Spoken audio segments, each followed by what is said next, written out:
So awesome. I love it when Victor gets a chance to really play guitar because he's got a lovely voice, but man alive, that is magic on those strings, brother. It's beautiful. And I also just want to thank all of you guys. What people might not know behind the scenes, every week, whoever's doing the talk gives the musicians our title of our talk, and they set about finding music that seems to fit, and there is a magic synchronicity that happens. So just really grateful for that. That was perfect. Children of the Wind. 51 years ago this month, a Democratic senator from California and a Republican, from Wisconsin, and a Republican congressman from California shared a very deep concern over what was happening to our environment and the harm being done to nature. And it had just been a couple of years prior to that the Apollo 8 spacecraft sent back those photographs that just electrified us. It was the first full photograph of our finite, beautiful little blue-green planet floating in space. It was a moment that resonated in collective consciousness. So those two political leaders, out of this shared concern, opposing parties working together, go figure, they got together and took action, and they approached a young activist. He happens now to be a friend of mine, Dennis Hayes. He runs the Bullet Foundation in Seattle. But back in this time, he was a young activist, and the electeds asked him, will you put together a campus teach-in on environmental issues? And he agreed to do it. But then he realized this idea had major potential, and he wound up organizing staff all across the country to take action across the land, different actions in different locations. They renamed the event Earth Day, and media caught hold of it, and it really took off. And by the time everything was said and done, that day, fully 10% of people in the US had taken to the streets, the parks, the auditoriums, rallying on behalf of protecting this planet and creating a healthier relationship between humanity and the rest of nature. And Earth Day, April 22nd, was born. Now, those early environmentalists had a shift in consciousness that propelled them to be able to see behind the veil of the dominant cultural story of separation that says that humankind is apart from, not a part of, nature. And they were so moved by that they had to take action. One of the more problematic scriptures in the Bible for many of us, myself included, is Genesis chapter 1, verse 26 through 28. And I'm going to read it to you. It's what has come to be known as the dominion scripture. Anyone who knows me sees me reading from a Bible and has to smile just a little bit. I'm going to get to why, though. It says, "Then God said, 'Let us make humankind in our image, according to our likeness, and let them have dominion over the fish of the sea, and over the birds of the air, and over the cattle, and over all the wild animals of the earth, and over every creeping thing that creeps upon the earth. Let them have dominion.'" The Christian tradition of my youth had an interpretation of that scripture that suggested that God had literally given man the right to dominate and subdue the rest of nature. And that interpretation has been used to do a lot of damage. That interpretation in my youth was used to justify why it's okay to keep food animals in horrific conditions, why it's okay to put a dog out in the backyard on a chain so it can guard us and our stuff. It's the ethic that's been used to underpin an economic system that destroys nature in the name of economic growth. Dominion. Now, as far back as I can remember, I have had a deep, personal, tangible sense of connection with Earth. It's been an all-encompassing love affair with nature. I remember my first pet, and I do not have a good memory, I should say, but I remember my first pet. At that time, my family was living in a little small city, And there wasn't a lot of wild nature around. I was very young. I can't remember exactly how old. But we did have a long flower bed on one side of the house. And that's where I met Cecil. Now, Cecil, he or she, was a potato bug with a unique squiggly little yellow line down its back. And I loved that bug, and I believe he or she loved me back. And when I would go out grubbing around, and I believed I could tell who he or she was by the squiggly yellow line. And when I would go grubbing around in the dirt that he or she called home, it would crawl toward me. I was fascinated by the legs and the ability to roll up in a ball. There was no dominion, no sense of power over. There was just love and awe and fascination and joy. Eventually, I rejected the Bible and I rejected traditional Christianity because I could not reconcile the dominion thinking and many other things that I had been told were truth with what I really felt in my heart. I could not get those to jive, and I walked away from those things. The Unity Spiritual Movement, on the other hand, it teaches that we're all connected. It's based on an understanding that a sense of separation, a belief in separation from one another, from Creator, from all beings, is actually illusion. Unity teaches that God, Source, Creator, whatever your word for this magnificent life force is, it's in and through all of us and all beings. It's in us humans, it's in the non-human animals, the trees, the bugs, the things that creepeth and crawleth. It's even in the rocks. When we harm one aspect of this, we harm ourselves. And when we love one, we love ourselves. You know, in fact, the founders of Unity, Charles and Myrtle Fillmore, they were wide open about their love of and belief in the life within all aspects of nature. And I want to read a couple of quotes from each of them. Charles Fillmore wrote, "There is intelligence inherent in every form, animate or inanimate. It's been discovered that even rocks and all minerals have life. We should be speaking words of truth to everything, not only to mankind, but to the mineral, vegetable, and animal kingdoms." And Myrtle Fillmore, who I have grown to love through studying her, she says, "I was almost accused of being a nature worshiper when I was a little girl, and I have always loved what I see in nature, as well as in all artists who are so close to the beauty side of God." I love that. She said, "Nature is surely the glorified face of good.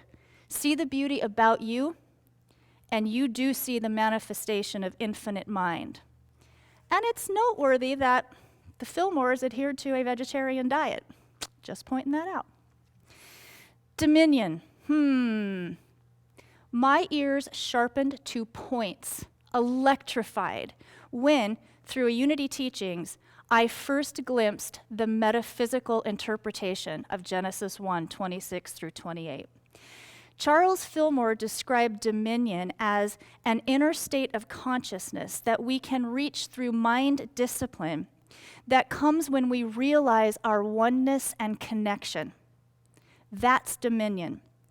In a metaphysical interpretation, fish represent ideas of abundance and prosperity. Birds and animals represent beliefs and thoughts and feelings. So you pull all that together, and that verse is not suggesting that we have been given carte blanche permission by God to go run amok against nature. It's actually saying that we have an ability to step into our God-likeness, to step into our likeness to our Creator when we develop an inner consciousness of oneness, when we remember and recognize that we are a part of all of creation. And dominion is about mastery, not over others. It's about mastery over our thoughts and our feelings and our beliefs and our ideas. As we head into Earth Day 2021, our species finds itself at an inflection point in our relationship to and with this planet, which is our home, the only home we have in these physical body, part of our journey. We're at a point where the climate is changing, and it's definitely driving more intensified and volatile weather events and droughts and floods and wildfires. If we stay on the current pace and level of thinking that we're at right now, in 20 years, there will be more plastic in the ocean than fish. We are literally burying nature in the stuff of humanity. Yet at the same time, there has never been greater awareness or action on behalf of nature and on behalf of protecting this blue-green mother and all the other species that she supports. And I have something I want to show you. Kevin, can you run the video clip now? What you're seeing here, what this is it's a list. They started compiling a list of the names of organizations around the globe that are working on behalf of our environment. They're working on environmental issues and the protection of nature. And it's scrolling about this pace. If you were to start viewing this at 9 o'clock in the morning and watch it continuously all that day and night, all the next day and night, and all the day and night after that, you would not be close to the end of that list. 3 weeks later of continual viewing, you would not have reached the end of the list. And a month after that, you may be getting close to it. The truth is, the environmental movement, the movement on behalf of healing the human relationship with nature, is the single biggest social movement ever in the history of humanity. It is literally billions of us consciously choosing to move from the role of user and abuser to the role of lover. It's billions of us achieving dominion by shifting our thoughts and remembering our oneness and connection. Take that in for a second. Can you just feel that momentum? Can you feel the unbelievable collective force of billions of us working toward the restoration and the protection and the reverence of this Mother Earth planet? It's an awesome thing to be part of. I devote my life to the protection and restoration of our environment, and I can tell you, I'll be straight up, fully opening up to really loving and really caring for and really feeling a sense of responsibility toward non-human nature. It does cross a threshold. It crosses a doorway that once you go through, you can't fully close it again. And as is the nature of love, sometimes it hurts. When Buddhist teacher Thich Nhat Hanh was asked, what can we do to help nature heal? He replied that what we need to do is to open our hearts and be able to hear the sound of the earth crying and allow ourselves to feel the grief of what we've lost and to weep with her. Because he said, when we can allow ourselves to feel that pain, we will be able to act authentically from our hearts and be able to communicate a new story. We started telling ourselves a story way back when about dominating and subduing the earth. And based on that story, the medieval church declared wilderness to be ungodly and set about destroying the peasants' direct connection and reverence to that land. Western Europeans received a papal edict to conquer and enslave those whose lands we, quote, discovered. And ever since the Industrial Revolution, which was financed by plundering the colonized land, the leaders of the dominant culture have imagined nature or earth as basically a lifeless storehouse of natural resources with no real inherent worth beyond what we could get from it. It was a story of separation, and it's done a lot of damage. And here's what is so cool about being alive right now on this planet at this time. That story has run its course, and there is a new story being created that we all get to be part of. It's time for a new story, a true story. What's needed now is a passionate, no-holds-barred love affair story. Because yes, although it does hurt sometimes, the far, far larger nature of love is that it opens us up to richness and depths and beauties that we would never want to miss out on. Can you feel that right now? Can you smell when you rub juniper and sage together? Can you smell that unmistakable life richness? Can you delight in the song of birds and of whales? Can you feel the tears tingle your eyes when you see the indescribable beauty of the sun sinking down over the edge of the ocean? Can you feel the instant coolness on your face when it slips down behind the mountaintop? We need to love that and be in awe of it. What a gift it is.